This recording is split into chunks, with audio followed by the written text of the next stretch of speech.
بسم اللہ الرحمن الرحیم۔ پارٹ نمبر 82، گھر واپسی کی راہ کھوجنا۔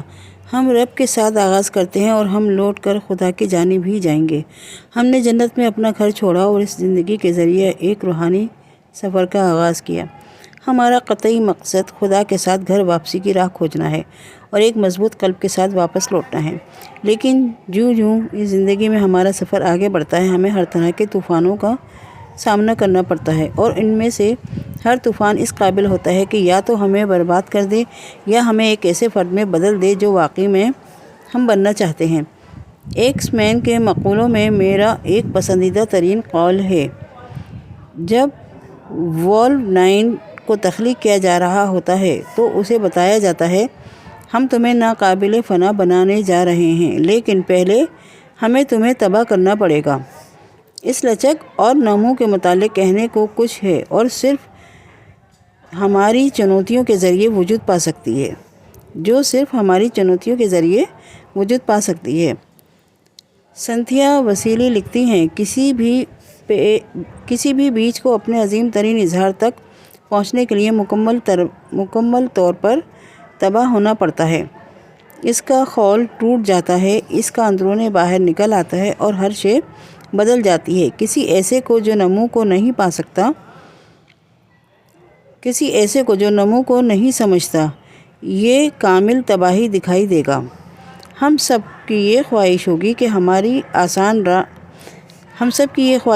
کہ ہماری راہ آسان اور بغیر تکلیف کے ہو، لیکن عموماً ہم ایک بنیادی اصول بھول جاتے ہیں۔ اگر آپ کسی ذاتی تربیت کار سے کہیں کہ وہ آپ کو مضبوط بنا دے، تو وہ آپ کو صوفے پر نہیں بٹھائے گا، وہ آپ کو آسائش مہیا نہیں کرے گا، وہ تربیت کی وزن اور مشکل میں اضافہ کرے گی۔ ہم مادی دنیا میں تو اس اصول کو سمجھتے ہیں کہ دراصل یہ تکلیف ہے جس کے ذریعے ہی ہم نمو پا سکتے ہیں۔ قوت اٹھانے سے اور برداشت چنوتی سے جنم لیتی ہے۔ مادی دنیا میں اس پورے عمل کو لچک کی تربیت کہا جاتا ہے، اور یہ ہم گھر واپسی کے اپنے سفر کے عین درمیان ہیں۔ خدا ہماری تربیت کار ہے اور زندگی ہمارا جم خانہ ہے۔ روزویلٹ نے ایک بار کہا تھا، یہ نفاذ نہیں جو اہمیت رکھتا ہے، اور نہ ہی وہ شخص جو اس بات کی نشاندہی کرتا ہے کہ طاقتور آدمی کیسے لڑکھڑایا یا کہاں کام کے کرنے والا اسے بہتر کر سکتا تھا۔ صحرا اسی کے سر بنتا ہے جو واقعتاً میدان میں ہو، جس کا چہرہ خاک و پسینہ سے خون سے بھرا ہوا ہوتا ہے، جو ہمت سے مقابلہ کرتا ہے، جو غلطی کرتا ہے، جو بار بار رہ جاتا ہے، جو جانتا ہے کہ بہترین نتیجہ یہ ہو سکتا ہے کہ آخر میں وہ اس بڑے مقصد میں کامران رہے، اور بدترین صورت میں بھی وہ اگر ناکام رہا، کم از کم وہ انتہائی جرأت کا مظاہرہ کرتے ہوئے ناکام رہا۔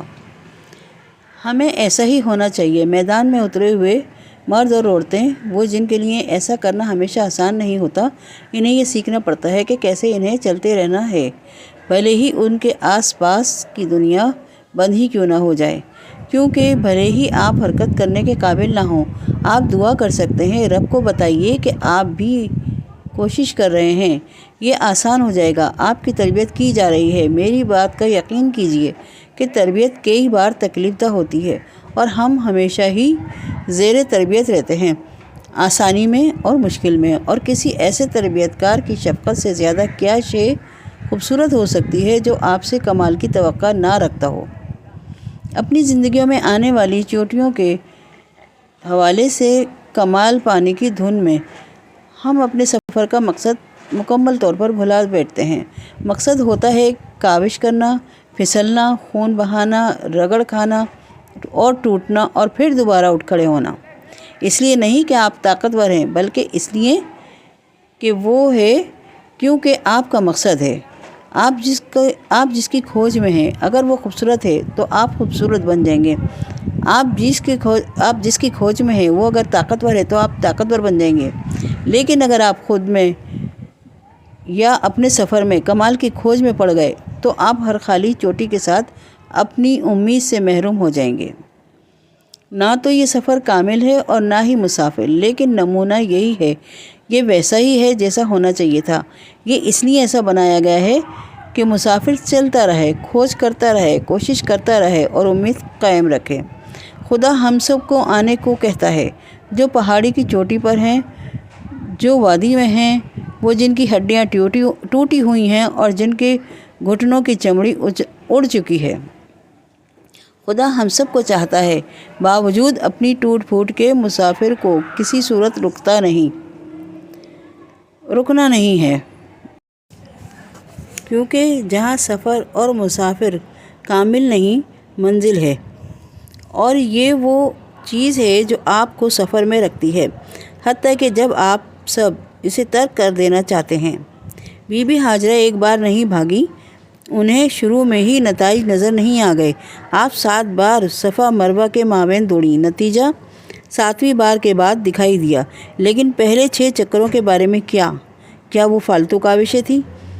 کیوں ہمیں اپنے دین میں عبادت کے عظیم ترین شکل یعنی حج کے دوران یہ حکم دیا گیا کہ ہم صفا مروہ کے مابین دوڑیں، جسے صحیح کہا جاتا ہے، اور صحیح کے لغوی معنی کاوش ہیں، ریت میں سے پانی نکال دیتی ہے۔ سب مسلمانوں کو ایسا کام کرنے کا حکم دیا گیا، اس سے کوئی نتیجہ نہیں نکلتا۔